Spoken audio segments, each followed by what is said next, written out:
Je trouve que c'est fascinant quand on est au contact, surtout dans la phase réalisation de notre projet, mais ça marche aussi en conception, de se rendre compte à quel point il y a plein d'autres choses que la connaissance technique et le porte-monnaie qui vont avoir une conséquence énorme sur la suite de notre projet. Je trouve que c'est enthousiasmant. On prend des gens, on leur demande juste de justifier leurs compétences techniques. Voilà, vous avez un CAP de maçon, charpentier, bon ben c'est bon, vous pouvez être maçon, charpentier. Et on les balance dans la nature comme ça. Forcément, c'est très difficile. Et ça occasionne des grosses frictions, des pertes d'énergie phénoménales, des conflits inutiles. Les matériaux biosourcés, l'approche bioclimatique, qu'on soit écolo ou pas, elles ont des vertus techniques incontestables en termes de confort et de pérennité des bâtis, etc. Le volet, j'ai envie de dire, thérapeutique, entre guillemets, développement personnel du projet, je pense qu'il faut l'embrasser, vraiment. Faut pas le subir, en fait. Il faut se dire, oui, en fait, tout va pas se passer comme je voudrais. Je vais pas avoir tout ce que je veux. Et donc, le sujet, c'est de voir comment est-ce que je maximise les bénéfices récoltés, les bénéfices ressentis de cette expérience. Et pour ça, il faut aller chercher bien au-delà de l'ouvrage. Bienvenue dans le podcast La Case Robinson, le podcast qui parle d'éco-construction et d'habitat écologique. Au croisement de l'architecture, du bien-être et de l'écologie, je pars à la rencontre de celles et ceux qui mettent ces sujets au cœur de leur vie.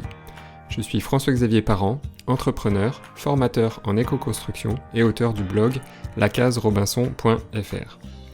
Parce que l'éco-construction est encore trop peu démocratisée et que cette démarche demande parfois de surmonter des obstacles inattendus, je vous propose des témoignages inspirants pour vous aider, je l'espère, vous aussi, à créer des lieux plus écologiques, plus sains, plus confortables, qui vous nourrissent au quotidien. Parce que la maison est un abri, un lieu intime, parfois un miroir, aujourd'hui je vous emmène dans la case de Cédric Avramoglou. Cédric est un entrepreneur passionné par les projets qui créent du lien. Il a notamment fondé le réseau d'entraide Twiza, très connu aujourd'hui pour ses chantiers participatifs. Cédric nous partage les ingrédients qui permettent de réussir un projet de travaux, et vous le verrez, ce ne sont pas forcément ceux auxquels on pense en premier. Nous abordons beaucoup de sujets autour de l'habitat, comme la construction paille, le cadre assurantiel, les externalités positives inattendues des chantiers, mais aussi de Gaudi et d'Art Nouveau. C'est une conversation très riche que j'ai beaucoup appréciée. J'espère que ce sera votre cas également. Bonne écoute. Ouais, salut Cédric. Salut François-Xavier. Merci beaucoup d'avoir accepté mon invitation pour venir sur le podcast La Case Robinson. Je suis très content de parler avec toi d'habitat écologique. Et aujourd'hui, on va aussi et surtout peut-être parler de chantier, et plus particulièrement de chantier participatif via l'activité que tu mènes et que tu as créée. Donc on va développer tout ça ensemble. Est-ce que pour démarrer, tu pourrais simplement te présenter et nous dire ce que tu fais aujourd'hui? Alors, je m'appelle Cédric Avramoglou, j'ai 42 ans puisqu'on enregistre en début 2024. J'ai 2 petits-enfants, j'habite en Limousin, et donc j'ai lancé le réseau Twiza il y a bientôt 10 ans. On va fêter notre 10e anniversaire cette année, autour de l'été, c'est en préparation. Et c'est un réseau qui initialement s'est fait connaître surtout pour les chantiers participatifs et qui a d'autres ramifications, mais ça reste quand même le cœur du réseau, le chantier participatif. Pour donner un petit peu de contexte, quelles ont été les grandes expériences peut-être que tu as vécues qui t'ont donné envie de t'investir dans l'éco-construction, dans le domaine des habitats écologiques? Moi, j'ai une formation supérieure, voilà, une formation d'ingé généraliste, comme on en a beaucoup en France, qui sortent en sachant pas faire grand-chose, à vrai dire, en termes de métier, mais c'est vrai, il faut bien l'admettre, avec une boîte à outils qui est intéressante. C'est passionnant intellectuellement, les outils sont assez intéressants intellectuellement. Par contre, les causes pour lesquelles on met en œuvre ces outils sont pas très intéressantes. Je pense que tu me comprends pour avoir eu un parcours assez similaire. Donc, j'ai profité de mon stage de fin d'études pour créer une première entreprise, et comme j'avais déjà un petit peu d'affinité pour les sujets de l'éco-citoyenneté, j'ai créé un événement qui s'appelait le Salon des éco-citoyens, une première édition, une deuxième. J'ai fait à peu près toutes les erreurs possibles et imaginables. Enfin, pas toutes parce que je continue d'en faire. J'ai voulu aller voir en vrai, depuis le début de la Maison écologique, le magazine. Je regardais ces choses-là avec intérêt et j'avais envie de voir en vrai. Donc, je suis allé voir en vrai et j'ai découvert 2 choses qui m'ont beaucoup intéressé, qui m'ont beaucoup occupé pendant les années qui ont suivi. Les chantiers participatifs d'une part, et aussi la construction paille. Parce que à cette occasion-là, j'ai aussi passé quelques années à militer dans le réseau français de la construction paille. Euh, et après, au bout de quelques années, j'ai dû choisir et je me suis concentré sur ce qui est devenu Twiza, donc le réseau de chantiers participatifs. Et voilà comment on en arrive à la création de Twiza. Et puis progressivement, après, c'est une aventure entrepreneuriale. Voilà, ça m'a beaucoup intéressé parce que ça a été un formidable prétexte pour faire des expériences entrepreneuriales, pour rencontrer des gens extraordinaires, pour apprendre plein de choses, pour passer des moments extrêmement conviviaux. Et puis avoir la sensation, je sais pas si on est vraiment franchement utile, mais en tout cas, je suis pas du côté, j'espère, je suis pas du côté de ceux qui creusent notre tombe. C'est déjà ça. Et on essaie d'être utile, mais bon, ça c'est difficile à évaluer, si c'est fondé ou pas. En tout cas, le matin on a envie de se lever, le soir on est content quand on se couche, c'est déjà ça. Voilà. Du coup, on va parler de Twiza. Alors Twiza, c'est un réseau d'entraide, c'est un réseau de mise en relation de personnes et d'acteurs qui ont envie de s'investir, on va dire, dans l'éco-construction ou dans l'éco-rénovation via des chantiers participatifs. Tu vas pouvoir développer. Ce que je trouve hyper intéressant avec Twiza, c'est que ça répond à une problématique, un obstacle qu'on rencontre, que beaucoup de personnes rencontrent quand ils veulent se lancer dans un projet, soit de construction, soit de rénovation avec une démarche écologique. C'est bien souvent, pour les personnes qui sont pas du métier, et c'est le cas de la plupart des gens, un sentiment d'isolement face à l'ampleur de ce projet, et puis un sentiment aussi d'inexpérience, évidemment, quand c'est la première fois qu'on veut mener un projet comme ça. Et pour moi, la force de tout ça, c'est ça, c'est de pouvoir créer un réseau, créer une communauté qui permet à ces personnes un petit peu isolées aux quatre coins de la France de pouvoir échanger déjà, et puis pouvoir se retrouver et partager des expériences, partager des compétences pour progressivement, pourquoi pas, mener et finaliser un projet d'éco-construction. Donc ça, c'est top. Et pour donner un peu de contexte, je voulais aussi peut-être que tu nous racontes d'où vient le mot Twiza, parce qu'il y a une histoire intéressante derrière ça. Alors, déjà, je vais repositionner rapidement ce que c'est Twiza pour des gens qui ne connaissent pas, parce que je pense qu'il y en a quand même plus. Et donc Twiza, c'est un réseau, tu l'as bien expliqué. On n'est pas opérateur sur les chantiers. Notre métier, c'est de mettre en lien des gens sur la thématique du projet d'habitat écologique. Des gens avec des sociologies très différentes. C'est-à-dire qu'on a des gens qui sont très en amont sur leur projet, ça du rêve, on appelle ça, des gens qui sont plutôt en phase de réalisation. On a des gens qui veulent se reconvertir professionnellement. On a des gens qui sont des professionnels qui sont déjà là. Et on a même un cinquième, on appelle ça des personas, donc un cinquième profil de public, qui sont le public en transition. Ce sont ceux qui fréquentent le plus d'ailleurs les chantiers participatifs, qui eux concrètement ont surtout envie de sortir un peu de leur zone de confort, de rencontrer du monde, de faire des choses avec leurs mains, et ils comprennent le chemin qu'ils parcourent en marchant et en regardant derrière eux les traces qu'ils ont laissées, pour reprendre ces citations connues. Et donc ça c'est vraiment, je pense qu'il faut bien avoir conscience que donc Twiza est un réseau avec des gens qui sont pas unis par leur ressemblance, ils sont unis par leur centre d'intérêt. Et par contre ils sont très très très divers. Donc on a cette force qui est qu'il suffit qu'on dise rendez-vous à tel endroit à telle heure, et viennent naturellement autour de la table des gens qui ont des questions avec des gens qui ont des réponses, et des gens qui ont des problèmes avec des gens qui ont des solutions. Voilà. C'est un peu ça à la base. Très concrètement, ça a commencé par les chantiers participatifs. Alors là, on n'a rien inventé, une fois de plus. De toute façon, globalement, on n'a rien inventé.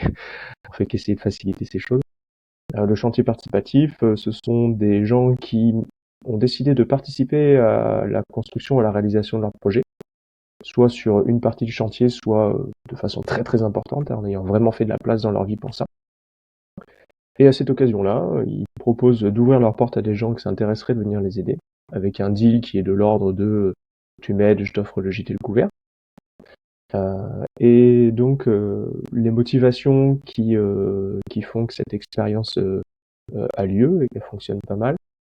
Du côté de ce qu'on appelle l'organisateur, l'autoconstructeur qui accueille, alors évidemment c'est d'avoir de l'aide, mais c'est pas du tout la seule motivation. Une autre motivation importante, c'est de mettre des bénéfices collatéraux, j'ai envie de dire, dans le projet, parce qu'un projet c'est un peu long. Donc c'est de faire passer des gens avec leur bagage d'expérience, avec tout l'exotisme que ça peut apporter, avec tous les bienfaits que ça apporte humainement, de rencontrer du monde, de discuter. Et puis un chantier c'est aussi un marathon. surtout quand on s'investit beaucoup. Et on a beaucoup de retours d'expérience d'organisateurs qui disent que c'est très précieux pour eux de savoir que bon bah là tiens il y a quelqu'un qui va venir alors quelque part bah ils se remettent un peu d'équerre. Hein. Je sais pas, je vais dévoiler un truc parce que je pense qu'en réalité ça concerne pas mal de monde qui pourrait croire que ça n'a rien à voir, mais moi il y a des phases dans ma vie où je suis complètement débordé entre les enfants, le boulot, etc. Et clairement je fais pas le ménage autant que je voudrais. Et puis bah là samedi j'ai des copains qui arrivent donc bah en fait je vais faire le ménage. Voilà. C'est tout. Et, et en rigolant à ce moment-là, on se dit avec ma femme, eh ben heureusement qu'on a des amis qui viennent pour faire le ménage, parce que ça se trouve, on a encore attendu 3 jours, tu vois. Alors, je dis ça en rigolant, bon, j'espère que, bon, de toute façon, Clément voudra pas. Et la plaisanterie, je la dévoile, mais c'est la réalité, en fait. Il y a des moments dans notre vie où on peut être un petit peu dépassé, et le fait de faire intervenir quelqu'un, bah, ça nous aide aussi un petit peu à nous ressaisir. Et pour les gens qui sont dans un profil de projet sur le long terme, qui est un marathon, ils sont des athlètes de leur projet. Et à ce moment-là, ben, c'est bien d'avoir des gens qui passent. Ça les aide beaucoup pour le moral. Vraiment, on a des retours très très importants sur ça. Donc ça, c'est les motivations côté organisateur. Côté participant, les motivations sont très variées. Alors c'est marrant de voir, de mesurer en amont les motivations et de les comparer avec, en aval de l'expérience, les sources de satisfaction exprimées. On s'attendrait à ce que ce soit les mêmes, mais pas tout à fait. Donc en amont, les motivations exprimées, c'est le besoin d'apprendre beaucoup, l'envie d'apprendre. Pour plein de projets personnels ou professionnels, etc. Et quand on pose des questions en aval de l'expérience, l'apprentissage, certes, il est là, mais je dirais qu'en amont, on s'attendait à des apprentissages techniques, des savoirs, des savoir-faire. Et en aval, on se rend compte qu'on est revenu avec tout un bagage, je dirais, de connaissances qui sont très très riches et qui ne sont pas du tout d'ordre technique. Donc certes, il y a un apprentissage, certes, il y a de la montée en compétences, mais il n'est pas forcément là où on l'attendait.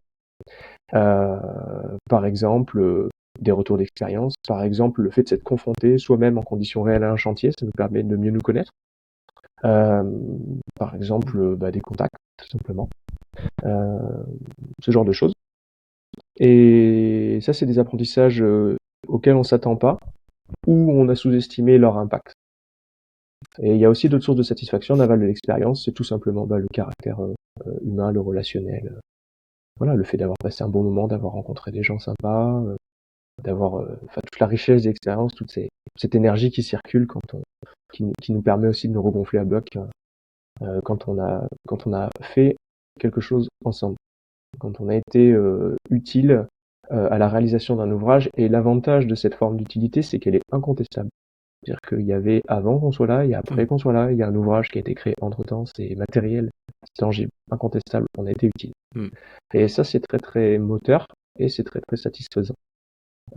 Ça participe de la création du lien social dans le groupe, d'une part, et ça participe aussi du travail de reconstruction des individus, en tout cas de reconstruction ou de consolidation, de construction. Hein. Il y a des gens pour qui c'est vraiment important dans leur démarche de reconstruction personnelle. Et il y a des gens qui n'ont pas forcément un énorme besoin de reconstruction à ce moment-là, mais ils en ressortent quand même consolidés. Donc, et là, je trouve qu'on est vraiment dans le cœur d'activité du réseau Twiza, de ce qui nous intéresse, en tout cas de ce qui nous motive nous, au niveau de l'équipe permanente, parce qu'on est une petite équipe de 5 personnes maintenant. Et ça, on le sait, on a coutume de dire que le bâtiment est un formidable prétexte pour apprendre à faire société, mais ça n'est qu'un prétexte et rien d'autre de notre point de vue. Et le vrai sujet qui nous anime, c'est apprendre à faire des choses ensemble et à faire société. Ça nous anime vraiment. Donc, pour l'entrepreneur que je suis, un entrepreneur en recherche d'utilité sociale que je suis, Twiza, c'est aussi ça. C'est un formidable terreau pour planter plein de graines et voir celles qui poussent. Parce que c'est pas facile, hein, ce défi de faire société. On voit tous qu'il y a un truc qui marche pas. Il y en a quelques-uns qui ont des idées, surtout ceux qui sont pas au contact de la réalité du faire société. Il y a quand même beaucoup de consultants en intelligence collective et compagnie qui globalement parcourent surtout les salles de formation et font rien. Mais des gens qui pensent à ces sujets-là, qui testent sur le long terme, en fait c'est difficile, quoi. On galère.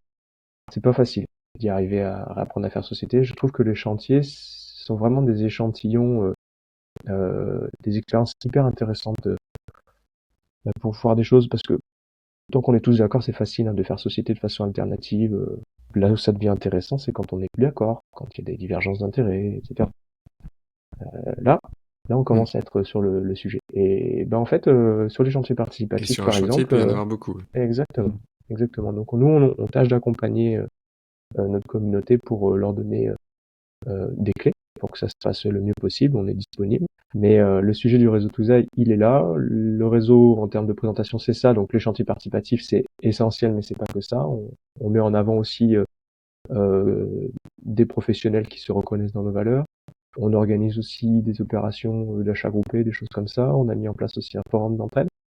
Là, bientôt, va avoir lieu un événement qui est devenu récurrent, qui est les portes ouvertes.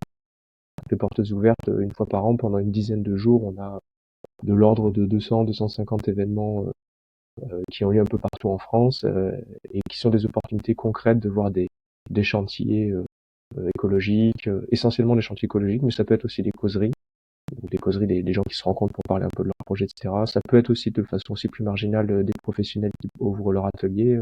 Voilà, c'est ce genre de choses. Tu l'as pas encore évoqué, mais Twiza, c'est quand même un réseau dans le milieu de l'écohabitat qui est très connu. Est-ce que tu peux, pour donner un peu de contexte, donner quelques chiffres sur le nombre de personnes que vous avez accompagnées, le nombre de chantiers participatifs qui ont été menés, ou le nombre de membres qu'il y a dans le réseau aujourd'hui? Oui, alors si on veut vraiment faire les gros bras, mais on se ment, on pourrait dire qu'on a 70 000 membres. C'est pas vrai. On a une base de données avec 70 000 personnes qui ont créé un compte un jour. C'est pas l'essentiel. Je dirais qu'on a à peu près 30 000 comptes qui sont marginalement actifs et 10 000 qui sont plutôt bien actifs. En termes d'ordre de grandeur, je dirais que les chantiers qui sont passés par le réseau Twiza, j'ai pas fait les comptes, mais ça doit être entre 4 et 5 000 aujourd'hui sur 10 ans. Ce qui peut paraître beaucoup quand on dit comme ça, mais en réalité c'est vraiment rien comme volume d'activité par rapport au volume de chantiers qu'on fait en France et même qui sont concernés par l'habitat écologique. On se démarque par deux axes. Le premier, c'est que on a un accompagnement personnel systématique des organisateurs. Donc je dis aux gens qui pourraient être intéressés un jour de nous rejoindre, de faire ça, ils vont pas être plantés tout seuls devant leur ordinateur. Il y a un moment, on va les prendre par la main, on va répondre à leurs questions dans un véritable entretien. Ça, c'est, on va dire, la pierre angulaire de notre démarche qualité. Et puis un autre point, c'est que on a souscrit une assurance pour dédiée aux chantiers participatifs pour tous nos adhérents. Justement, sur la partie assurantielle, c'est intéressant que tu l'évoques parce que c'est souvent un point qui peut effrayer les personnes qui se lancent dans des chantiers. Quels sont les enjeux, quels sont les risques en cas de sinistre, ou comment est-ce que je suis couvert, ou les personnes qui viennent m'aider sont couvertes si il y a un accident ou s'il y a une blessure avec un outil ou un matériau. Est-ce que tu peux développer un petit peu du coup comment ça se passe, les garanties et les assurances que vous pouvez proposer dans le cadre des chantiers via Ouais, Twiza? tout à fait. Donc nous, en fait, ce qu'on fait, c'est qu'on a bien décrit les pratiques pour qu'elles soient circonscrites dans le cadre de la vie privée, parce qu'il n'y a pas de cadre juridique du chantier participatif, et le seul cadre du bâtiment qui s'en rapproche est un cadre professionnel, régi par le code de la construction, le code des assurances, etc.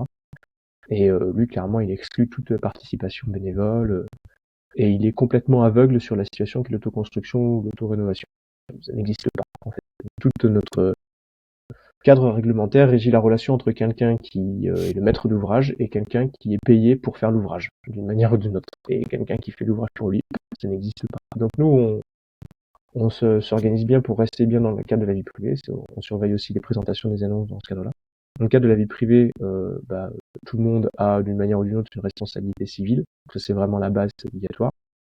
Et nous, on vient rajouter par-dessus ça une assurance dite individuelle accident, qui va dire qu'en cas de problème, elle va indemniser les gros pépins. Je parle. On parle pas de on parle pas d'une petite coupure ou je sais pas quoi. On parle de gros pépins qui donnent lieu à des interruptions de travail, qui donnent lieu à des invalidités ou le décès. Là, on est vraiment pour couvrir les gros problèmes, parce que quand il y a un gros problème, quelqu'un qui pourrait se retrouver en invalidité pourrait être tenté d'aller chercher des responsabilités et d'aller chercher des coups dans la tête des autres gens qui étaient là.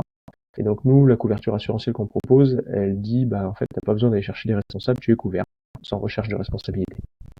Et à partir de ce moment-là, on estime que c'est une protection supplémentaire pour toutes les autres parties prenantes du chantier, que de savoir que quelqu'un qui vient chez lui est couverte sans recherche de responsabilité. Si tu veux plus d'informations sur ce sujet qui est un peu copieux et un peu anxiogène, il faut aller sur notre site. C'est intéressant de le signaler, et puis je mettrai les liens de toute façon dans les notes de l'épisode vers les ressources de Twiza, parce que ça permet aussi d'apaiser un peu les relations qui pourrait y avoir pendant le chantier, parce que un chantier c'est pas toujours rose, il peut y avoir un peu de tension, un peu de stress, et moi je dis souvent que un chantier c'est surtout une aventure humaine où voilà, il y a plusieurs acteurs, plusieurs interlocuteurs qui sont mobilisés, et la principale clé pour qu'il y ait une réussite finale, c'est finalement de réussir à avoir une bonne cohésion et une bonne énergie d'équipe pour que chaque acteur, quel qu'il soit, puisse travailler dans le sens de la réussite du projet. Et le fait d'avoir ce cadre rassurant lié aux assurances, mais lié aussi à l'accompagnement que vous proposez en amont pour cadrer un petit peu les choses, ça apaise forcément, et ça va dans le sens de plus de liens et du coup de plus de réussite aussi factuelle du chantier. Donc c'est très chouette. Et je vais quand même revenir sur la question, c'était, est-ce que tu peux nous raconter la signification du mot Twiza et pourquoi tu l'avais choisi? À l'époque, en 2013, où je cherchais le nom à donner à ce projet, j'étais en phase bonne phase d'amorçage du projet. Et donc j'étais comme tous les porteurs de projets passionnés à cette époque-là, je saoulais tout le monde à en parler. Et on n'arrête pas, tu sais, quand t'es passionné, t'as que ça dans ta vie. Et donc là, je ramenais Amine, un étudiant algérien. Je le ramenais sur un trajet Limoges-Orléans. Il finissait une licence, je sais plus de quoi, de droit, je crois. Et je lui raconte, oui, alors les gens ils s'entraident, alors c'est génial parce que du coup ça fait plein de liens sociaux, et puis même pour les gens c'est utile, et puis socialement c'est structurant, etc. Et puis il me regarde l'air blasé, il me dit, mais Cédric, oui, ça s'appelle la Twiza. Comment ça? Explique-moi, Amine. Et donc il m'explique que la Twiza est une pratique ancestrale, donc lui berbère, algérien berbère, et c'est une pratique donc à ce moment-là, tout le village, on va dire toute l'unité sociale, se rassemble pour un ouvrage qui peut être à finalité collective ou agricole, parfois le bâtiment, ou aider par exemple un des membres de la collectivité qui en a la nécessité. En tout cas, c'est quand toute l'unité sociale se rassemble pour faire un ouvrage. Et clairement, c'est ça aussi qui définit l'appartenance sociale au groupe. C'est-à-dire qu'il suffit pas d'avoir une boîte postale dans le village pour faire partie du village. En fait, c'est ça aussi qui fait qu'on appartient au village, c'est qu'on est là quand le groupe s'unit. Et c'est hyper intéressant. D'ailleurs, j'ai eu l'occasion là, tout ça s'est transformé en coopérative il y a quelques mois. C'était un franc succès. On a 600 coopérateurs qui nous ont rejoints, et dont Aya. J'espère que je pense que à mon avis, je retiens mal son prénom, mais un monsieur passionnant qui connaît très très bien toutes ces histoires, donc je pense que je vais aller l'interroger. Et on se rend compte qu'en fait, il y a dans ces organisations sociales, donc il y a la Twiza, et puis il y a en fait toute une organisation de gestion de la vie sociale qui est complètement différente de la nôtre et qui est hyper inspirante. Et moi, j'ai trouvé intéressant d'aller chercher dans cet imaginaire-là de sociétés qui ont rien à envier à nos sociétés occidentales, mais qui ont trouvé d'autres schémas d'organisation, de faire ensemble, et qui ont placé vraiment la solidarité comme étant l'outil du lien social, et pas juste le droit et les contrats et la contrainte, qui est un process beaucoup plus occidental. Et donc, et puis j'ai bien aimé l'anecdote aussi, parce que je trouve c'est intéressant, je trouve c'est marrant comme anecdote de se dire qu'au final c'est comme ça que le nom est arrivé pour le réseau. Est-ce que pour imager un peu tout ça, tu pourrais nous parler, nous partager un chantier qui t'a particulièrement marqué, que ce soit dans l'aventure humaine ou peut-être dans la réalisation même du projet, qui pourrait illustrer un peu les activités que vous avez avec Twiza? Alors je vais prendre deux opposés. Je vais prendre un chantier qui m'a inspiré parce qu'il s'est pas bien passé, et un chantier qui m'inspire particulièrement parce que c'est le mien. Donc forcément, je suis vraiment dedans. Et l'avantage, c'est que comme il n'est pas fini, je peux pas encore le mettre dans la catégorie des chantiers qui se sont mal passés. Enfin, j'en ai vu suffisamment des chantiers pour savoir que je ferai des bêtises comme tout le monde. J'espère en faire quand même un petit peu moins que la moyenne. Sinon, c'est quand même dommage d'avoir passé les 15 dernières années sur ce sujet-là, mais on verra. Non, pour faire court, un des tout premiers chantiers participatifs que j'ai fait comme participant, donc en 2012 ou 13, je sais plus, on s'est retrouvé avec un gars qui nous expliquait comment faire un enduit correcteur thermique chaud-chanvre. Donc en gros, vous mélangez de la chaux et de la chèvre de chanvre, donc du chanvre haché, et vous appliquez ça. Et lui, il appliquait ça avec la truelle et avec la taloche sur le mur, comme ça. Et puis, je trouvais ça pas très très évident et ses explications assez vagues. Et puis, bon, on avance. J'y croyais vraiment pas trop, franchement. Et puis, je trouve qu'au bout d'un moment, quand même, l'enduit, on était monté à 2 mètres de haut. Je trouve que, enfin, cette couche qu'on avait mis, je trouve qu'elle commençait à faire du ventre, tu vois. Et bon, bah maintenant, quand tu connais un petit peu, tu sais comment ça va finir. Et je dis quand même, viens voir, je sais plus comment il s'appelle, le bonhomme. Il vient voir et il commence à se pencher. Nous, imagine la scène. Le mur est à ma droite. On était deux participants. Le mur est à ma droite. Il est en face de nous. Il s'accroupit pour regarder la base du mur. Et là, le mur se décroche. Tout l'enduit lui tombe dessus. Mais comme dans un cartoon, tu vois. C'est-à-dire que vraiment, t'as tout l'enduit autour de lui avec la marque du bonhomme par terre, sans enduit, tu vois. C'est exactement comme dans un cartoon, je te jure. Et là, tu fais, bah mince. Et en même temps, bah moi, j'y peux rien. J'ai fait vraiment comme tu m'as dit, quoi. Pourquoi ça m'a marqué ça? Parce qu'en fait, ça a vraiment incarné une des raisons pour lesquelles j'ai voulu créer le réseau Touzen, notamment se positionner sur les professionnels, la qualité, etc. C'est que en l'absence, je dirais, de mise en concurrence et de visibilité globale de ces choses-là, à cette époque, c'est moins vrai aujourd'hui, mais à cette époque, en fait, on était un sachant de l'habitat écologique, juste parce qu'en fait, on était un peu charismatique et qu'on avait fait 2 enduits, quoi. Et ce mec, en fait, c'était juste une bille en technique. Et je pense que ça doit évoquer des choses aux gens qui ont qui gravitent dans ces milieux-là. Il y a beaucoup trop de gourous, on les appelle, qui sont charismatiques et qui, en fait, vu qu'il y a une carence phénoménale en compétences dans l'habitat écologique, c'est de moins en moins vrai, heureusement, particulièrement en accompagnement, bah, je trouve qu'il est là et il bénéficie en fait de cette situation, ces gens-là. Et moi, je trouvais ça très dommage. Que, par exemple, pour les chantiers participatifs, quand tu avais un gars qui arrivait à faire un chantier, à faire un petit peu de presse, qui avait un petit peu le bras long dans les réseaux, etc., tout de suite, il était mais débordé. Il avait des dizaines de personnes qui venaient chez lui. Et franchement, déontologiquement et en termes de sécurité, c'était vraiment pas terrible les expériences qu'ils proposaient ces gens-là. Et à côté de ça, il y a plein de gens qui ont des expériences fascinantes à proposer, mais en fait, ils sont inconnus. Et nous, on a voulu se positionner là-dessus avec Louisa en disant, on va un petit peu rééquilibrer les choses. Et je pense que ce sera vertueux, en offrant plus de choix de part et d'autre. Donc voilà en quoi cet exemple m'a intéressé. Après d'autres exemples, et forcément là je parle du mien sans rentrer dans les détails, mais je trouve que c'est fascinant quand on est au contact, surtout dans la phase réalisation de notre projet, mais ça marche aussi en conception, de se rendre compte à quel point il y a plein d'autres choses que la connaissance technique et le porte-monnaie. Et il y a plein d'autres choses qui vont avoir une conséquence énorme sur la suite de notre projet. Et moi, je trouve que c'est enthousiasmant, en fait.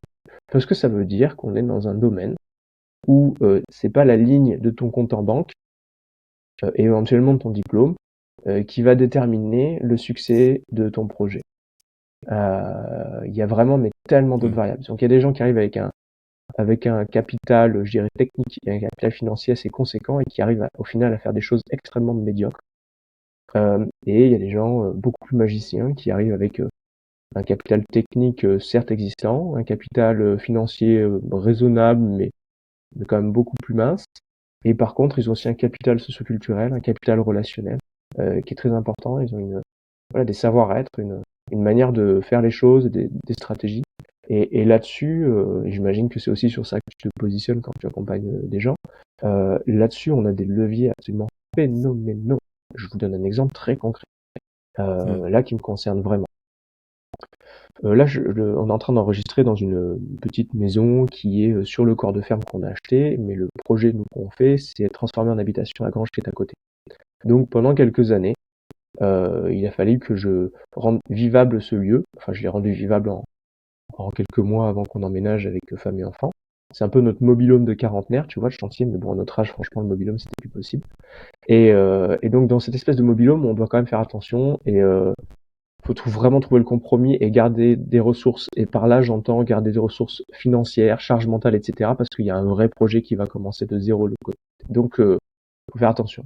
Là, j'ai une chaudière à bois. J'ai passé le premier hiver. Déjà, j'avais du bois pas très très sec. Et la chaudière, je l'ai prise comme elle était. Et franchement, je te jure, je devais mesurer mon bois, surveiller la chaudière des fois, genre je faisais 40 minutes, je devais revenir. On se chauffait que dans le salon où on était en télétravail avec ma femme, la maison on la chauffait que le soir pour les gamins, etc. Enfin, franchement, c'était germinal, quoi. Catastrophe. Et on a fait les 2 tiers de l'hiver comme ça l'année dernière. Cet été, j'ai un copain qui passe, on discute, je lui dis, toi, tu t'es chauffé au bois, ça fait 20 ans que tu te chauffes au bois. Viens avec moi, je vais te montrer un truc. Je lui ai exposé mon problème. On est passé devant la chaudière, il a regardé, il m'a donné quelques conseils, il m'a dit ah oui mais là tes braises elles peuvent pas rester, la grille est trop large, le foyer il est trop large, tes bûches elles s'écartent donc elles s'éteignent, etc. Pour l'allumage, je vous passe les détails. On a passé 20 minutes là-dessus avec une bière à la main, c'était sympathique, très agréable, c'est un copain de 30 ans en plus, donc c'est bien. Je reviens, je gratte, je modifie le cœur de la chaudière, je coupe des briques de côté pour refaire un cœur en V. Je achète une petite grille à 12 balles à Leroy Merlin pour mettre en dessous pour retenir les braises, etc. Aujourd'hui, mon problème, c'est de pas avoir trop chaud.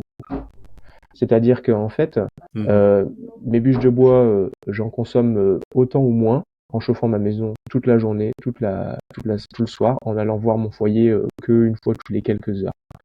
J'ai pas la même vie en fait. Moi, j'allais en hiver comme on va se pendre là. Je me suis dit, il va encore falloir que je rentre là-dedans sur tout l'hiver avec la petite qui est née entre temps. Enfin, ça va être un calvaire pas possible. Et en fait, j'ai mis ça en œuvre, ça a changé ma vie. C'est quoi la valeur de ce conseil de 20 minutes? Franchement, ça vaut quoi? Cherchez pas la réponse, il n'y en a pas. C'est priceless, comme il disait la pub pour Visa, Mastercard ou je sais pas quoi.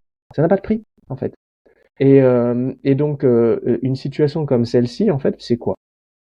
C'est de l'implication personnelle, le fait de partager une problématique avec quelqu'un qui est passé par là, qui lui m'a donné quelque chose qui a très peu de valeur, enfin pas qui a très peu de valeur, mais qui n'a pas de coût, en fait, pour lui, et qui a énormément de valeur pour moi. Ce genre de pépite, en fait, c'est ce genre de pépite qu'on ramasse en rencontrant des gens, en sortant de notre zone de confort, en allant chez eux ou en recevant, en fait. En expérimentant, en enquêtant, en cherchant, en fait. Une formation, c'est un moment où pendant 2-3 jours, avec un bon débit, on va avoir plein d'informations qui vont rentrer. Et c'est normal, on sait où on va. Il y a un parcours, c'est traqué, donc il y a un très bon débit, j'irai, d'informations qui rentrent. Mais il y a des pépites qu'on ne trouvera jamais là où on les attend. C'est la cueillette des champignons, tu vois. C'est exactement ça, en fait. Et donc, le réseau Touza se positionne aussi pour accélérer ce genre d'opportunités.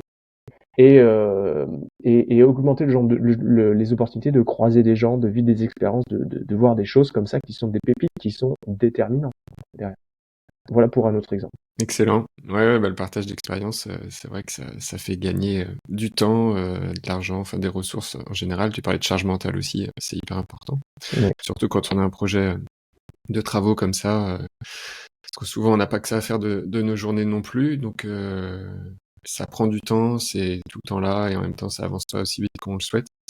Donc avoir de l'aide autour de soi, c'est crucial. J'avais une question aussi sur justement dans l'organisation des chantiers. Tu citais l'exemple de ton enduit là qui se décolle, qui était rigolo finalement in fine. Mais comment se passe justement l'organisation des profils des personnes qui viennent aider une autre personne sur son chantier, parce que c'est parfois des personnes qui viennent aider mais qui n'ont pas d'expérience. Comment elles sont choisies, sélectionnées, ou comment ça se passe, et qu'est-ce qu'elles apportent? Est-ce qu'il faut que la personne qui les accueille ait, elle, la technique pour leur enseigner, leur dire bon vous allez m'aider à faire comme ci comme ça, ou c'est plutôt les personnes qui viennent qui ont cet aspect technique et qui viennent du coup aider la personne en charge du chantier à réaliser ce qu'elle souhaite réaliser? Oui, c'est un point très important que tu soulèves. Donc pour faire un chantier, il faut pas que des bras, il faut aussi de la matière, etc., des outils, blabla, mais il faut de la connaissance. Alors certes, j'ai largement expliqué à quel point ça suffit pas, mais c'est quand même indispensable. Donc nous, on estime, et ça fait partie de notre parcours d'accompagnement, on estime que c'est à l'hôte, l'organisateur, de ramener la compétence. Alors soit il l'a lui-même, parce qu'il l'a acquise dans son parcours, soit il fait venir un intervenant, mais c'est de son ressort. Et il est absolument clair, explicite, que on n'attend pas des participants bénévoles qui viennent avec de la compétence. Ils viennent avec de la bonne volonté, des bras, et c'est tout. Il arrive régulièrement que des gens se baladent avec de la compétence, soit parce qu'ils l'ont acquise dans d'autres chantiers, soit parce qu'on a aussi un bon tissu de professionnels qui cherchent à multiplier le geste avant de se sentir suffisamment crédible et avant d'avoir suffisamment confiance en eux pour se mettre à facturer le geste. Mais ça reste quand même très minoritaire. Et pour nous, ça fait partie des bonnes surprises, tant mieux quand ça vous arrive. Par exemple, là, on avait un organisateur qui nous racontait il y a pas longtemps, ça fait un moment qu'il devait faire son tableau électrique, il laissait traîner parce que c'était urgent, puis paf, un jour, il y a un participant qui est venu, il est électricien. Bon, ils ont fait son tableau électrique. Voilà, il est content. Mais nous, on peut pas faire cette promesse-là. On ne peut pas faire cette promesse-là. Tant mieux quand ça arrive. Mais ça reste quand même épisodique. Donc, le deal, c'est l'hôte offre l'opportunité de participer et d'apprendre, ce qui veut dire le chantier et la compétence. Il arrive parfois que des organisateurs disent moi j'ai pas la compétence sur ça. Dans ce cas-là, on lui dit faut que ça soit noté noir sur blanc. Il faut que tu l'écrives, moi je vais faire ça et puis on va apprendre en faisant, c'est tout, quoi. C'est quoi encore aujourd'hui les principaux freins qui empêchent à l'habitat écologique d'une manière générale de vraiment s'émanciper, se répandre plus? Tu évoquais tout à l'heure que 4-5 000 chantiers depuis 10 ans, finalement, c'était très peu. Pourquoi tu expliques cela et quels seraient du coup plutôt les leviers, les pistes pour que ça puisse se diffuser encore plus? Alors vraiment, le principal frein aujourd'hui, c'est la disponibilité de sachants. Sachant que, si je puis dire, une personne compétente, artisan, concepteur ou quoi que ce soit, malheureusement, le fait qu'elle connaisse le geste ou son métier, ça ne suffit pas à faire d'elle un bon indépendant. Un indépendant, c'est un entrepreneur, donc c'est aussi quelqu'un qui doit gérer des problématiques administratives, commerciales, peut-être même de ressources humaines s'il a des salariés, etc. Et malheureusement, on n'apprend pas ça. Je sais pas comment c'est dans les autres pays, mais en tout cas en France, on apprend très très peu ça. On prend des gens, on leur demande juste de justifier de leurs compétences techniques. Voilà, vous avez un CAP de maçon, charpentier. Bon c'est bon, vous pouvez être maçon, charpentier. Et on les balance dans la nature comme ça. Forcément, c'est très très difficile. Et ça occasionne des grosses frictions, des pertes d'énergie phénoménales, des conflits inutiles. Et donc ça, concrètement, la capacité de production nationale, j'ai envie de dire, de bâtiments, y compris écologiques, est largement dégradée, je pense, par cette réalité. C'est aussi dû au fait qu'il n'y a pas assez de maîtres d'œuvre, parce qu'en France, ce n'est pas obligatoire. Donc comme c'est pas obligatoire pour les particuliers, à part quand ils font plus de 150 mètres carrés, d'avoir un architecte, contrairement à la plupart de nos pays voisins, qui de toute façon disent travaux égale maître d'œuvre ou architecte, ça veut dire qu'on a aussi tout un écosystème d'architectes qui en fait font très peu de volume de particuliers, de maîtres d'œuvre qui font très peu de volume de particuliers. Donc on a aussi globalement l'écosystème des maîtres d'œuvre. Les architectes font partie des maîtres d'œuvre, pour que ce soit clair pour tout le monde, mon propos. Les architectes, c'est une variante des maîtres d'œuvre. Donc les maîtres d'œuvre en général, du coup, l'écosystème global des maîtres d'œuvre n'est pas très très compétent sur le particulier. Il faut dire ce qui est, parce qu'en fait, ils n'ont pas l'opportunité d'être très compétents puisqu'il y a très peu de volume de marché sur le particulier. Donc tout ça fait qu'il y a un cercle vicieux qui fait qu'il n'y a pas du tout assez de fluidité et qui fait qu'aujourd'hui, moi je pense que quand on a un projet et qu'on veut, quand on a un petit peu d'ambition pour son projet, on ne peut pas faire autrement que de s'impliquer en tant que maître d'ouvrage. C'est indispensable de s'impliquer, donc de monter en compétence et de dégager du temps pour ça. Sinon, en fait, ça peut très bien se passer aussi, c'est possible, mais ça va pas être original. Voilà. Et donc, si on veut faire quelque chose qui se ressemble, il faut s'engager. Il n'y a pas d'autre possibilité aujourd'hui. Et donc ça, je dirais, ça fait partie des freins un peu structurels. Ça vaut pas que pour l'habitat écologique, ça vaut pour l'artisanat en général. Et puis, la compétence, voilà, il n'y a pas du tout assez de personnes compétentes. Donc, en termes de solutions là-dessus, il y a tout ce qui permet de produire autant avec moins de compétences professionnelles. Alors, la version la plus radicale, c'est de faire soi-même. Ça permet, parmi les motivations exprimées chez les gens qui font eux-mêmes, parmi les principales motivations, Il y a celle qui est de se dire j'ai pas trouvé de professionnel ou j'ai pas eu confiance dans les professionnels pour mettre en œuvre la solution technique que je voulais. Donc je fais moi-même. La deuxième possibilité, qui est plus hybride, c'est de faire en accompagnement. Donc ça c'est un peu plus marginal, mais on a des professionnels qui acceptent qu'on travaille avec eux. Et ça permet, on va dire que pour un professionnel, il y a plus de chantiers qui avancent. C'est intéressant que tu soulignes la carence en maître d'œuvre parce que c'est vrai que la réglementation impose un maître d'œuvre qu'à partir de 150 mètres carrés, donc un architecte pour déposer un permis, voilà.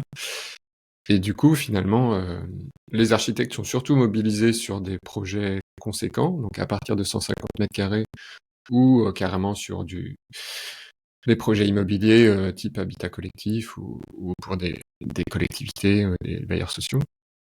Et sur l'habitat individuel, c'est effectivement beaucoup plus compliqué et en plus, ça fait très peur par aussi des questions de responsabilité. Ça fait peur à beaucoup d'entrepreneurs de devenir même maître d'œuvre parce que au niveau assurantiel, et moi j'ai pu le percevoir via mon activité, quand on n'est ni bureau d'études, donc avec déjà une grosse activité ou architecte, mais dans mon cas, moi je suis ingénieur, c'est très difficile d'avoir une assurance décennale de maîtrise d'œuvre pour exercer une activité de conseil et de suivi de projet, de suivi de chantier. Ça coûte extrêmement cher et en plus, elles sont difficiles à trouver. Je vais faire, pas l'avocat du diable, mais essayer d'aider les gens qui nous écoutent à comprendre aussi ça. Le droit du bâtiment en France est extrêmement avantageux pour les maîtres d'ouvrage. Il y a une présomption de culpabilité des professionnels constructeurs. C'est-à-dire que concrètement, si un maître d'ouvrage attaque ce qu'on appelle les constructeurs légalement, donc les constructeurs au sens de l'article 1492 alinéa 2 du Code de la construction, c'est ça, c'est qui a un contrat de louage d'ouvrage, donc qui en gros est payé pour réaliser un ouvrage, aussi bien au stade de la conception que de la réalisation, à acquérir le statut de constructeur. Et donc, il est responsable sous 10 ans pour faire quoi, pour que ça se passe bien. Si le maître d'ouvrage dit il y a quelque chose qui n'a pas été fait correctement, c'est au professionnel qu'il appartient de prouver que c'est pas vrai. Et si le professionnel n'est pas capable de prouver qu'il n'est pas vrai, le professionnel a tort. Fin d'histoire. Donc en fait, j'ai envie de dire aux gens qui nous écoutent et qui peuvent être des fois un peu hallucinés quand ils regardent les devis des maîtres d'œuvre, on peut pas avoir le beurre, l'argent du beurre en fait. Vous êtes ultra protégé par le droit, ça coûte cher. C'est le prix de la sécurité. Voilà pour faire, non pas l'avocat du diable, mais pour expliquer et pour compléter ce que tu viens de dire, hein, parce que tu l'as dit en premier, ces assurances sont très très chères, parce qu'en fait quand ça tombe les sinistres de décennale, ça pique. C'est des gros chèques qui partent après. Un sinistre dans le bâtiment, ça va très très vite. Donc au moment où on paye, comme en France, on n'a pas trop cette culture de payer de la compétence et du service, on aime bien payer des choses qu'on peut toucher avec nos mains. On se dit, oh là là, quand même, ça fait beaucoup. Au final, c'est quoi? C'est des dessins. Pas très agréable à entendre, je pense, pour les professionnels de la maîtrise d'œuvre déjà. Et puis le jour où on doit s'y cogner à faire soi-même ses dessins, on se rend compte que c'est pas si simple. Et puis après, quand on habite dans la maison, que c'est fini, qu'on se rend compte que en fait, on a fait une bêtise, que peut-être le maître d'œuvre il nous aura empêché ces bêtises, c'est trop tard. Voilà, c'est dommage. On va avancer sur la troisième partie du podcast où j'aime bien parler de choses un petit peu plus personnelles éventuellement.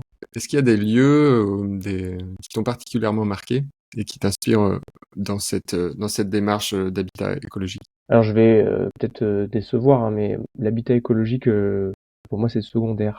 Pour le dire un petit peu, de façon un petit peu provocatrice, mais c'est important, mais comme j'ai dit, moi ce qui m'anime c'est quand même la dynamique sociale. Ceci dit, quiconque s'intéresse au volet social de l'habitat, forcément à des convergences philosophiques, je dirais, avec l'enjeu environnemental et écologique, c'est assez naturel.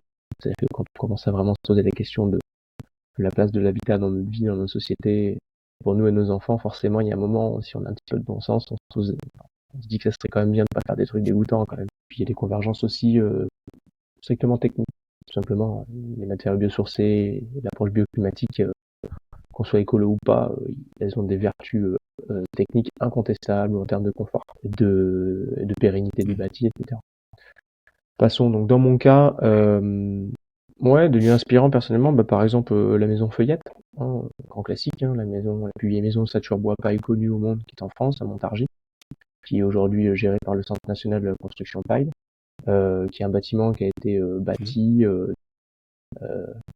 bâti avec une structure légère bois et des ballots de paille. Et quand on monte dans les combles, on voit les ballots de paille qui affleurent au-dessus des murs. Et la maison, elle a 100 ans et elle arrive pas à la cheville des réglementations techniques du bâtiment aujourd'hui. Et pourtant, elle a 100 ans et c'est comme un charme, et il y a pas de dedans. Et ça, je trouve ça très inspirant parce que en fait, ça veut dire qu'il y a plus d'un siècle maintenant, il y a un bonhomme qui s'est posé la question après-guerre de dire tiens, si juste on réfléchissait 5 minutes à savoir comment est-ce qu'on pourrait faire du bâtiment de façon intelligente, et pouf, il a trouvé un truc qui est ultra pertinent un siècle après. Ce qui montre aussi à quel point c'est pas la pertinence d'une solution technique qui fait son succès. Tous les gens qui nous écoutent et qui ne sont pas sur Mac mais qui sont sur Windows le savent. Pardon, c'est cadeau, excusez-moi. Mais si c'était Windows et la performance de Windows qui avait fait son succès, ça se saurait quand même. Et donc sur la construction, c'est pareil en fait. Quand vous avez des industriels bien concentrés qui chuchotent dans l'oreille des gens qui font les réglementations, des gens qui font les subventions, des gens qui font les filières de formation professionnelle, clairement c'est eux qui font l'orientation du bâtiment en France, c'est tout. C'est pas le bon sens. Donc ça, je trouve que ce bâtiment, il nous rappelle cette réalité. De façon plus fun, je suis un grand fan de la période Art Nouveau. Antoni Gaudí à Barcelone, avec Casa Batlló, Parc Güell, forcément la Sagrada Familia, bien sûr, évidemment. Et cette architecture très très organique, très florale, très coûteuse en main d'œuvre. Au moment où, tu vois, bon, le C'est grand toujours luxe. pas fini d'ailleurs la Sagrada Familia. Non, mais ça se précise. Mais ça m'a retourné la tête. Vraiment, voir ces bâtiments, voir ces habitats en vrai, en fait, et te dire qu'il y a des gens qui ont pu vivre là-dedans, ça m'a retourné la tête. C'est incroyable. C'est inconcevable pour la plupart des gens d'entre nous qui n'ont connu que des maisons avec des angles droits, des arêtes, des murs droits. C'est inconcevable. Et je trouve que ça te bouscule. Et je dis pas qu'il faut faire avec les abattios chez soi. Mais tu vois, en fait, c'était grâce à ce week-end que j'ai passé à Barcelone il y a 15 ans, ou il y a 10 ans, je sais plus, que là, dans mon plan, parce qu'on est en phase de conception de mon plan, je me fais accompagner par une archi pour faire ça. Et en fait, je vais mettre quelques courbes. Je sais très bien que au moment où je vais devoir les faire, ces murs un peu tordus, ça va être une galère pas possible, qu'il n'y a pas de magie, hein. C'est pas le hasard si ça a disparu de notre métier, c'est que c'est beaucoup plus dur et beaucoup plus coûteux. Mais il n'y a pas à tortiller, je veux avoir un peu de courbe dans ma maison, quoi. Donc ça, c'était un lieu très très inspirant. Voilà. Ouais, merci. Je mettrai les références aussi. Dans un des épisodes du podcast, j'ai eu le plaisir de recevoir Evelyne Adam qui a développé le concept de Carter, qui d'une certaine manière ressemble, donc c'est des petits habitats tout ronds, tout en courbe, tout en forme comme ça, organique. Ça ressemble un petit peu à ce que tu décris. Ouais, Et pour les personnes que ça intéresse, c'est l'épisode 4. Et c'est vrai que ça apaise, les personnes qui côtoient ce type d'habitat disent très vite que ces formes courbes, finalement, elles apaisent et permettent d'augmenter le bien-être. Donc c'est intéressant. Tu évoquais un petit peu ton projet de rénovation de maison. Est-ce que tu pourrais nous décrire à quoi ressemblerait du coup ta maison idéale, toi, en termes de... Alors c'est peut-être celle que tu es en train de concrétiser, ce qui serait super. Et sinon, c'est quoi les choses qui sont importantes pour toi dans ta maison, dans ton habitat idéal?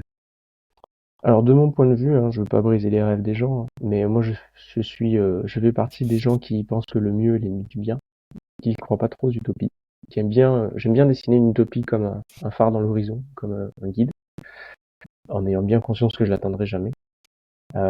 Et j'en fais pas une vérité universelle, de mon point de vue. C'est comme ça que je fonctionne aujourd'hui. Donc je fais pas la maison idéale, j'essaie de faire une maison bien, qui va me plaire et me satisfaire, dans la limite de mes moyens et des contraintes auxquelles je suis soumis. Mais quand même avec un petit peu d'ambition, parce que de toute façon après, ça va faire que s'éroder en se confrontant aux dures réalités des prix, des limites diverses et variées. Donc faut quand même partir avec de l'ambition, hein. Je veux pas non plus pas exagérer, non. Faut quand même avoir de l'ambition à ce stade-là. À ce stade-là, nous, en fait, on a trouvé un terrain qui satisfait à nos deux envies. Madame a des juments depuis qu'elle est toute petite, ses copines elles voulaient du terrain, donc ça s'est fait. Et c'est pour ça qu'on s'est éloigné de la ville, hein, parce qu'il y a un moment, si tu veux du terrain, il faut partir dans les campagnes. Et à côté de ça, moi, j'avais envie d'une vue dégagée. Donc là, aujourd'hui, moi, je suis limousin, je suis retourné en Limousin. J'ai une vue assez dégagée sur un paysage qui mêle à moitié des forêts et du bocage. Bien dégagé. Et sud-est, ce qui veut dire que j'aurai la lumière le matin. C'est important parce que je préfère, pour moi, le matin et la journée, le moment de la journée le plus important. Et donc, on va faire le plein de lumière le matin, on va chauffer la maison avec ça. Et puis, l'après-midi et le soir, le soleil sera un petit peu plus derrière nous, donc on regardera les rayons de soleil orangés et rosés sur le spectacle qui est face à nous. Donc ça m'intéresse aussi. Voilà, puis après, on s'est beaucoup adapté. Moi, je trouve que c'est très très bien de travailler avec de l'existant. Il y a des gens qui pensent que la créativité, c'est la capacité à générer plein de choses à partir d'une feuille blanche. Moi, je pense que la créativité, c'est la capacité à générer des choses avec plein de contraintes. Et en ça, je trouve que la rénovation, notamment, et l'existant nous rendent service. Ils nous bornent plein de contraintes, et si on y regarde intelligemment, ils nous donnent plein d'opportunités. Et la raison pour laquelle on a choisi ce bien, c'est aussi une question hautement stratégique de gestion de projet. On savait qu'on allait pouvoir vivre confortablement dans une petite maison à 20 mètres de notre projet et à 20 mètres de notre chantier. Qu'on n'allait donc pas devoir renier notre vie pendant des années dans un parcours de croix avec pour seule perspective de satisfaction le fait de se dire au bout de je sais pas combien d'années que je vais enfin pouvoir jouir. Non, c'est pas possible. Le chemin, c'est important. La finalité, c'est important, mais le chemin, c'est important. Donc là, aujourd'hui, on a un cadre qui est bien, tout à fait satisfaisant. Ça peut durer 2 ans, 5 ans, c'est pas grave, en fait. On est en face, on va pouvoir suivre notre chantier. Et dans la phase de conception, par exemple, on a passé des mois à imaginer les hypothèses, à aller voir dans le bâtiment, à essayer de comprendre comment ça fonctionne, à s'imprégner du lieu. Il faut du temps, en fait, pour que des idées, des hypothèses rentrent dans notre esprit et qu'elles soient vraiment éprouvées. Et ça, c'est extrêmement précieux. Le temps de bien concevoir. Le temps de comprendre ce qu'on veut avant de se jeter. Et là, c'est un retour d'expérience que, évidemment, tu connais. L'erreur que tout le monde fait, c'est normal. Tout notre écosystème, toute notre nature humaine nous pousse à ça. C'est de plonger dans la technique, de plonger dans la réalisation avec cette illusion de croire qu'on sait ce qu'on veut. Il y a un chantier conséquent qui consiste à prendre le temps de comprendre ce dont on a besoin, puis de comprendre ce que l'on peut, puis de voir comment est-ce qu'on peut accorder les deux. En fait, ça demande du temps, parce qu'en fait, il faut faire des allers-retours. Je dis pas qu'il faut rester planqué dans son canapé, attendre, hein, c'est pas ça. Il faut se confronter, il faut travailler, essayer, revenir, laisser du temps, faire des itérations comme ça, de confrontation à des exemples, de confrontation à des points de vue, de confrontation à des idées, et revenir, laisser sédimenter un petit peu ça dans notre tête, et voir une fois que ça a sédimenté, comme la boue en fait sédimente, voir qu'est-ce qui reste à la surface le lendemain, au bout d'1, 2, 3 jours, et avancer par itération. Et je pense qu'un bon moyen, moi je pratique comme ça aussi pour le plan entrepreneurial, un bon moyen d'accélérer ce processus tout en le rendant très fertile, c'est de multiplier les itérations. C'est-à-dire de multiplier les phases de confrontation à une idée, à quoi que ce soit, calme, attente, et on recommence. Dans des itérations qu'on multiplie comme ça. Et là, on accélère vraiment le processus, je trouve, de maturation d'un projet. Donc là, on a pu s'offrir ce luxe-là. Et ça fait, depuis le début, hein, ça fait partie des raisons pour lesquelles on a choisi, celui. Ce qui est intéressant, c'est de voir les saisons passer à un endroit donné pour se dire, ok, la course du soleil, elle est exactement comme ci, comme ça, en fonction des saisons. Donc, si je fais une ouverture à cet endroit-là, ça peut être intéressant pour le récupérer. Ou alors, il faut que je me protège là parce que je me rends compte que ça tape vraiment à cet endroit-là. C'est ça et plein d'autres choses. Hein. C'est le bruit de la route, vis-à-vis d'éventuels voisins. Bon, ici, on en a un, il est au nord, donc c'est pas grave. Mais je comprends, et c'est un luxe, mais c'est pas un luxe qui est tombé du ciel. Général, ouais. Ouais, je le précise, ça fait partie des opportunités majeures de ce lieu. Il y avait le terrain, l'orientation de la grange, le fait que structurellement la grange était très saine.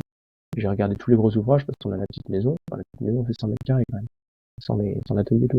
Donc une grande grange à côté, parce que la campagne, tu trouves que ça, des biens qui sont trop grands en fait.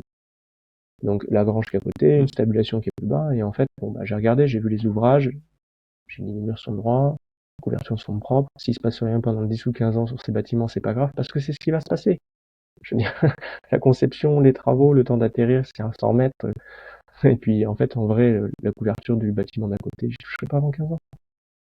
Et tout ça, ça fait partie du cahier des charges.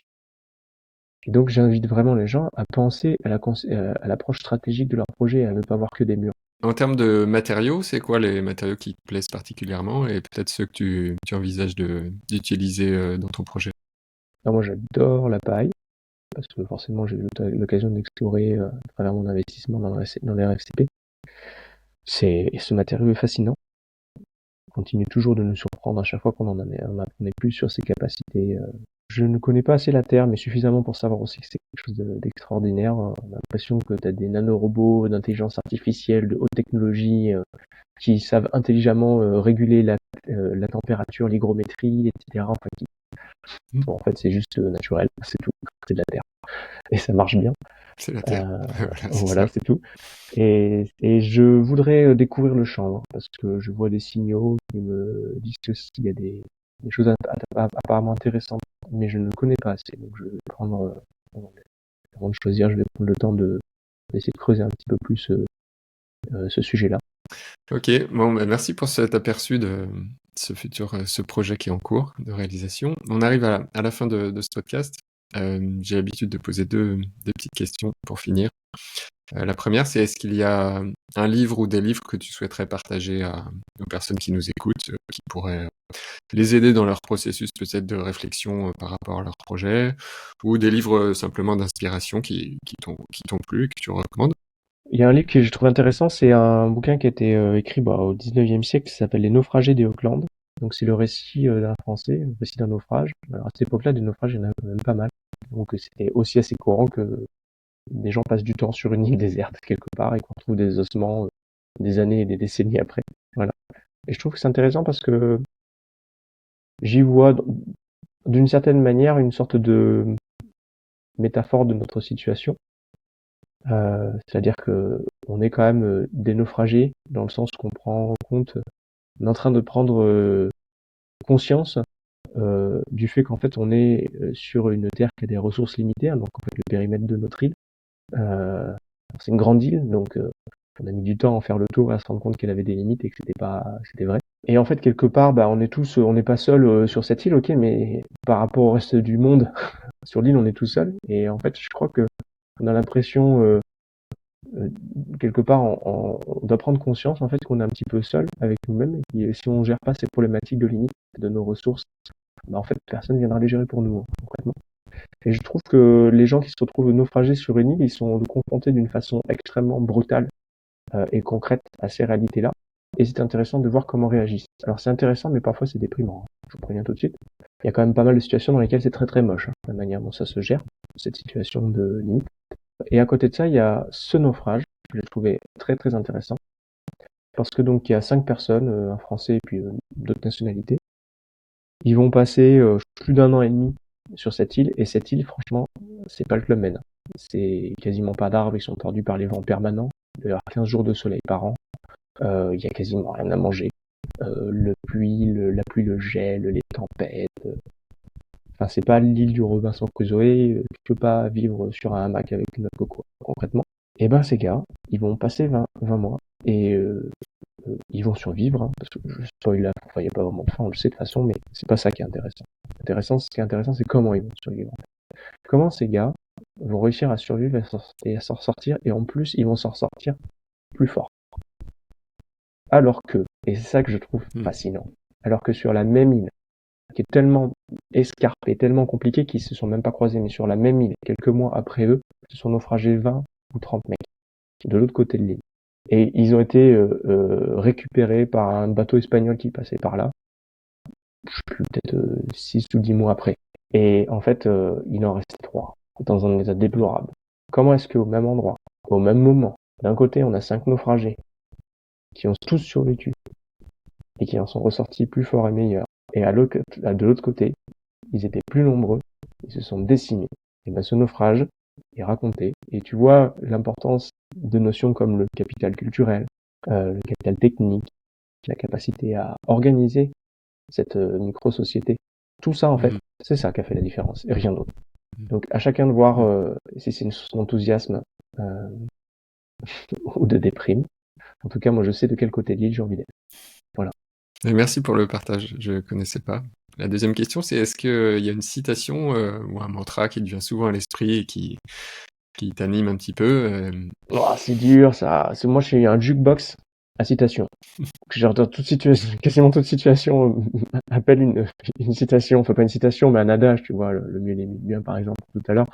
Voilà. Non, mais c'est quand même intéressant que tu cites ça dans le cadre d'un projet de travaux, parce que c'est vrai que souvent, quand on a un projet, souvent un projet de rénovation, un projet de construction, c'est le projet d'une vie, donc on se met une grosse pression à vouloir faire le truc parfait, qui répond et qui coche toutes les cases et tout ça. Et bien souvent, on sait que quand on part comme ça, finalement, soit il n'y a rien qui se passe, soit on y passe sa santé et en fait, il y a plus d'externalités négatives que de bénéfices in fine dans ce processus-là. Donc, moi, ça me parle. Si je peux essayer de poursuivre un petit peu ton analyse, que je partage complètement, je pense que aussi un projet qui peut être entrepreneurial, qui peut être personnel, sportif, un défi, ou un gros chantier où on a décidé de participer, il peut y avoir parfois, on peut dire souvent, une dimension personnelle, de challenge, quelque chose qu'on a à se prouver. Et le problème, il est là, clairement. Et là, on va pas faire de la psychologie de comptoir. C'est aussi une aventure thérapeutique. En tout cas, ça peut être une aventure thérapeutique, moi, je trouve un projet. Je trouve que c'est extraordinaire si on a envie d'en faire ce voyage-là, c'est extraordinaire de voir dans une multitude de détails à longueur de journée des choses qui en réalité régissent notre vie. Le fait de se dire qu'en fait quelque chose que on a mal fait, on l'a mal fait, en fait, et qu'on pensait gagner du temps, mais c'est en fait on va juste en perdre parce qu'il va falloir défaire. Et encore ça c'est dans le meilleur des cas parce que c'est réparable. Sinon en fait on va passer le reste de notre temps à le regarder en se disant là t'as pris une mauvaise décision. Là t'as pris une mauvaise décision. Chaque fois qu'on va croiser ce carreau de carrelage. Et donc le volet j'ai envie de dire thérapeutique entre guillemets, développement personnel du projet, je pense qu'il faut l'embrasser vraiment. Il faut pas le subir en fait. Il faut se dire oui en fait tout va pas se passer comme je voudrais. Je vais pas avoir tout ce que je veux. Et donc le sujet c'est de voir comment est-ce que je maximise les bénéfices récoltés, les bénéfices ressentis de cette expérience. Et pour ça, il faut aller chercher bien au-delà de l'ouvrage. L'ouvrage est un super support, mais votre opération, pour le dire aux gens qui nous écoutent, votre opération, si vous voulez maximiser la rentabilité de l'énergie, de l'argent, la charge mentale que vous allez mettre dans votre opération, en fait, prenez les bénéfices collatéraux. Tout ce que vous avez appris, en fait, les gens que vous avez rencontrés, ce que vous êtes capable, ce qu'on appelle, ce qu'un économiste indien, Amartya Sen, appelle les capacités. Vous n'êtes plus le même quand vous êtes capable de faire quelque chose. Vous êtes plus maître de votre destin, en fait. Et donc ça, c'est un gain substantiel, en fait. Il faut mettre ça dans la balance. Et ça passe par des apprentissages. Moi, j'intègre dans mes coûts, j'intègre les coûts d'apprentissage. Je vis ça comme ça. C'est-à-dire que je commande certains matériels. Il y a des trucs, je sais que je prends des risques. Si je prends un risque de l'ordre de 20% et que je le prends qu'une seule fois, je vais peut-être me dire, ah, tu vois, t'as raison, en fait, t'es fort, Cédric. Ou alors, je vais tomber sur la fois sur 5 où ça marche pas. Et je vais me dire, oh, putain, c'est pas vrai, oh là là, mais oui, j'ai pris un risque, j'aurais pas dit. Non, en fait, les risques, ça se gère en portefeuille, en fait. Donc, je prends un risque sur telle menuiserie, je prends un risque sur ma plomberie, je prends un risque sur mes legs. À chaque fois, je prends un risque de 20%. Sur 4 cas sur 5, je vais marcher, ça va marcher. Et puis, il y a un cas sur 5 où ça va pas marcher. Et moi, je suis serein, en fait, dans ma tête. C'est le coût d'apprentissage. Je l'ai acheté pour apprendre. Des fois, ça marche, des fois, ça marche pas, en fait. Et voilà, je le sais. Et je dis ça, mais je le fais pas toujours aussi bien. Par exemple, j'ai testé un truc ici, c'est modifier les simples vitrages en double vitrage. J'ai fait une grosse erreur, j'ai pas suivi ce précepte, en fait, à ce moment-là. J'aurais dû. J'étais persuadé que j'allais réussir à le faire, et en fait, c'est le dernier lot qui a sauté. Évidemment, Cédric, il le sait pas encore, tu sais que de toute façon, tu n'y arriveras pas à faire tout ce que tu as prévu. J'en ai pas vu assez des milliers de chantiers. Mais bon. Donc, au lieu de me dire, je prends un échantillon, je teste par exemple sur la fenêtre des WC. Je vois comment ça se passe. Et après, je commande les autres. J'ai commandé pour mes 3 fenêtres. Donc les 7 verres. Un pour le WC et une paire pour les 3 autres fenêtres. Alors qu'en fait, il n'y avait pas lieu. Tu vois. Une démarche plus intelligente aurait été de te dire, là quand même, tu sais que c'est border. C'est autant mu par des enjeux techniques que par ton envie d'essayer. Sois honnête avec toi, même Cédric, t'as envie de voir comment ça marche ce truc. Bon bah essaye sur une fenêtre. Et puis après tu verras pour les autres. Bon bah maintenant tu vois dans mon garage ça fait 1 an que j'ai les 6 autres. Je suis même pas sûr que ce soit une bonne idée en plus. Donc c'est une démarche d'apprentissage. Ça va pas bien se passer. Autant faire de cet apprentissage des bénéfices quand on apprend et être serein avec le fait qu'on est en apprentissage et que donc oui, il y a des fois ça va pas bien marcher et oui, des fois on va acheter des trucs pour rien. Clairement. C'est sûr et certain en fait. Mais je veux dire, si on n'est pas prêt à faire ça, on n'est pas prêt à apprendre. Ouais, merci, ça va faire une très bonne conclusion. Avant de se quitter, où est-ce qu'on peut orienter les personnes qui veulent en savoir plus, peut-être sur Twiza en général? Il faut aller sur Twiza, de préférence sur le portail. On a une URL qui est celle de notre portail. Le référencement organique fait que c'est notre plateforme de chantier participatif qui est la plus connue. Mais sur le portail, on a une vision d'ensemble. Donc soit vous arrivez sur le réseau et quelque part, vous verrez, il y a marqué voir tout le réseau. Soit vous allez sur la même adresse mail, web, donc c'est fr.twiza.org/portail au singulier. Et là, on a une vision d'ensemble du réseau. Bon, de toute façon, Google nous trouve facilement, donc voilà. Vous nous trouverez. Et puis si vous avez des questions, vous pouvez nous envoyer des mails. Il y a la rubrique contact, il y a le forum, il y a tout ça. Et on est quand même une toute petite boutique avec des petits flux. En principe, on arrive à répondre aux gens. C'est parfait, je mettrai les liens dans les notes de l'épisode. Écoute, merci beaucoup Cédric pour ce temps qu'on a partagé ensemble. Et puis encore bravo pour ce que tu as réussi à apporter avec le réseau Twiza. C'est un maillon vraiment essentiel de la promotion de l'habitat écologique sur le territoire et on en a bien besoin. J'ai beaucoup aimé aussi le fait que tu mettes en avant que derrière la technique, c'est aussi surtout des échanges, du lien et une aventure humaine qui se crée via ces chantiers participatifs.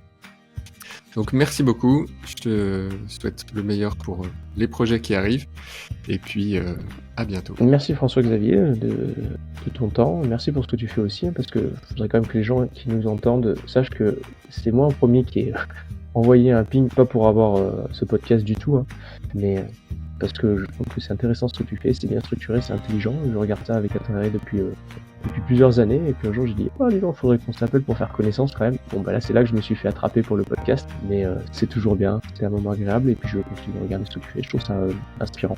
Merci à toi. Merci beaucoup d'avoir écouté cet épisode.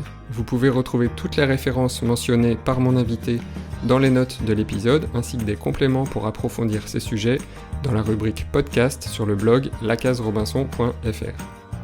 Si cet épisode vous a plu, vous pouvez le soutenir en le partageant autour de vous, en vous abonnant et en mettant un avis 5 étoiles sur votre plateforme d'écoute. Ça me fera très plaisir et ça permettra au podcast d'être plus visible pour m'aider à accueillir de nouveaux invités. Si vous voulez aller plus loin dans vos projets de création d'habitat plus écologiques, plus sains et qui vous inspirent, sachez que c'est mon métier de vous y aider. Je propose différentes formules d'accompagnement, du coaching à la formation en ligne, et je suis sûr qu'une d'entre elles est faite pour vous. Si malgré tout vous n'y trouvez pas la formule qui vous parle, contactez-moi pour que nous puissions créer ensemble l'accompagnement idéal qui vous aidera à concrétiser vos projets. Vous retrouverez toutes les informations sur le site de la Case Robinson dans la rubrique accompagnement. lacaserobinson.fr/programme au pluriel-accompagnement. Sur ce, n'oubliez pas de vous abonner, de partager cet épisode autour de vous, et je vous dis à très vite pour une nouvelle conversation sur la Case Robinson.